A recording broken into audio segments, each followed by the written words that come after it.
Нема да дозволам да правим муват за баби и жаби. Јас за друго зборував, господине Велковски. Вие, лично, и вашите колеги, велевте дека Македонија е задолжена до енормни граници и дека со враќање на СДСМ на власт, со доаѓање на СДСМ на власт, дека ќе стопирате и ќе го враќате долгот. Вие нигде не ветивте дека за само 18 месеци ќе го зголемите долгот за пола милиарда евра. Во исто време, обемот на реализација на работи на државата, како училишта, болници, патишта, водоводи, канализации, драстично го намаливте. Зашо се трошат тие пола милиарда евра зголемен долг, господине Велковски? Зашто? За 600.000 евра за цвеќиња во влада?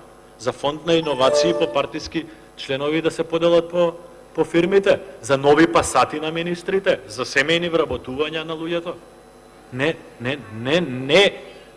Значи, пола милиарда евра е зголемен долгот на државата во момент кога ништо државата не гради. The end.